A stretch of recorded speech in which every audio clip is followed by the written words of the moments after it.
اصل میں شریف پہ آنے کا مقصد بھی یہی ہے جو قرآن شریف میں اللہ تعالیٰ نے فرمایا قل سیروا فی الارض فانظروا کیف کان عاقبۃ المکذبین. ایک جگہ ہے قل سیروا فی الارض فانظروا کیف بدأ الخلق، 21ویں پارے میں اللہ تعالیٰ نے خود حکم دیا کہ تم زمین پہ گھومو پھرو تاکہ زمین میں اللہ تعالیٰ نے کیسی تخلیق اور کیسی مخلوقات بنائی ہے اس کی زیارت ہو سکے اور اس کو دیکھ کر ہم اللہ تعالیٰ کی قدرت کو پہچان سکیں. یا پھر سفر کا دوسرا مقصد یہ بیان کیا گیا کہ ہم اپنے سے پہلے لوگوں کی بنائی ہوئی چیزوں کو دیکھیں اور اس کو دیکھ کر یہ بھی ہم عبرت حاصل کر سکتے کہ دیکھو انہوں نے اتنی عالی شان چیزیں بنائی تھی لیکن آج یہ لوگ اس دنیا کو چھوڑ کر چلے گئے. ایک بات تو یہ. دوسری بات یہ ہے کہ اسلامی تاریخ جو ہے اس سے بھی ہم وابستہ ہو جائے کہ ہمارے اسلاف نے، ہمارے اکابر نے اور اس سے پہلے جو مسلم حکمران گزرے انہوں نے کس طرح کے کارنامے انجام دیے ہیں. یہ ساری چیزیں ہمارے علم میں آ جائے اور اس کی زیارت ہو جائے، اس لیے ہمارے ٹرپ کو نکالا گیا. تو سب سے پہلی اور بنیادی بات کہ شہر حیدرآباد کی جو بنیاد رکھی گئی ہے یہ سن 1591 عیسوی میں، یعنی آج سے تقریباً 400 سال پہلے اس کی بنیاد رکھی گئی. اور اس شہر کی بنیاد ایک مسلمان بادشاہ سلطان محمد قلی قطب شاہ نے رکھی تھی. اور چونکہ اس کا نام حیدرآباد ہے، حیدر آباد، اور حیدر حضرت علی رضی اللہ تعالیٰ عنہ کا لقب تھا. آپ نے سنے ہوں گے حیدر کرار. حضرت علی رضی اللہ تعالیٰ عنہ کا نام حیدر تھا، فارسی میں اس کو جوڑ کر حیدر آباد یعنی حیدرآباد نام رکھا گیا. تو سب سے پہلی بات یہ سمجھ میں آئی کہ شہر کا نام حضرت علی رضی اللہ تعالیٰ عنہ کے نام سے رکھا گیا. اس شہر کی بنیاد ایک مسلم حکمران نے رکھی تھی سن 1591 میں. اس کے بعد ابھی ہم سب سے پہلے جہاں جا کر آئے چار مینار. تو چار مینار کی بھی بنیاد جو ہے تو سن 1614 میں، یعنی شہر بننے کے تقریباً 20 سال کے آس پاس جو ہے تو اس کے بعد چار مینار کی بنیاد رکھی گئی، جو کہ اصل میں ایک مسجد ہے. اور اس کے پیچھے بھی ایک واقعہ یہ بیان کیا جاتا ہے کہ اس علاقے میں طاعون کی وبا پھیل گئی تھی.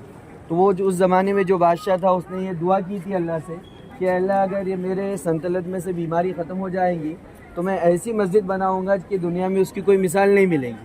تو واقعتاً میں چار مینار جو ہے اصل میں ایک مسجد ہے، ایک ایسی مسجد ہے جس کو چار مینار ہے، اس کے واسطے اس کا نام ہی کیا رکھ دیے چار مینار. تو ابھی بھی جو ہے تو سب سے ٹاپ فلور کے اوپر اس کی مسجد ہے، لیکن ابھی جانا آنا تو بنے اس پہ، آپ یوٹیوب وغیرہ پہ دیکھ سکتے، دکھ جائیں گے. اس کے بعد ہم ایک جگہ گئے ابھی جہاں جا کر آئے مکہ مسجد. وہ بھی اس شہر کی قدیم ترین عمارت ہے اور اس کی بھی بنیاد سنگ بنیاد ابتدائی زمانے میں سن 1500 عیسوی کے آس پاس رکھی گئی. لیکن اس کا تعمیری کام جو مکمل ہوا اورنگزیب عالمگیر رحمۃ اللہ علیہ کے زمانے میں سن 1694 کے آس پاس کچھ اس کا تعمیری کام مکمل ہوا تھا. ابھی ہم جہاں دیکھ کر آئے اس کے بارے میں ایک روایت یہ بھی ہے کہ اس کا نام مکہ مسجد کیوں رکھا گیا. تو تاریخی روایت تو نہیں ہے لیکن سنی سنائی باتیں ہیں کہ مکے سے لائے ہوئے کچھ پتھر وہاں لگائے گئے، پیچھے بتائے نا بھی آپ کو، تو کچھ پتھر لگائے گئے تو اسی لیے کہا کہ مکے سے لائے ہوئے پتھر لگائے گئے تھے تو مسجد کا نام ہی کیا رکھ دیے مکہ مسجد. ابھی ہم جہاں آئے یہ چو محلہ پیلس ہے اس کا نام.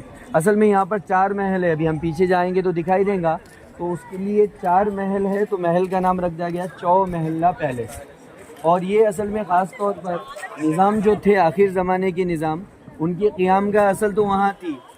کیا اوپر جو ہے تو نہیں اوپر ہے نا پہاڑی کے اوپر. ان کی آخری قیام گاہ جو تھی وہ فلک نما میں تھی، لیکن ان کے جو سرکاری رسومات ہوتے تھے جیسا ایک بادشاہ مر گیا دوسرے بادشاہ کو تاج پوشی کرانا ہے، اس کو تاج پہنا کر بادشاہ بنانا، یا سرکاری جو بھی رسومات ہوتی تھی وہ یہاں پر ہوتی تھی. اس لیے اس کا نام چو محلہ پیلس رکھا گیا.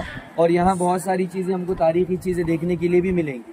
لیکن یہاں آنے کا بنیادی مقصد یہی ہے کہ ہمیں یہ دیکھنا ہے کہ ہم سے پہلے جو مسلمان گزرے ہیں انہوں نے ملک کے لیے اور مسلمانوں کے لیے کتنے عظیم کارنامے انجام دیے ہیں. تو ہمارے آنے کا مقصد بھی یہی ہونا چاہیے کہ اپنے اسلاف کے کارناموں کو دیکھ کر ہمارے اندر بھی یہ جذبہ آنا چاہیے کہ انشاءاللہ ہم بھی اس سے بڑے کارنامے انجام دیں گے. سب کریں گے نا انشاءاللہ.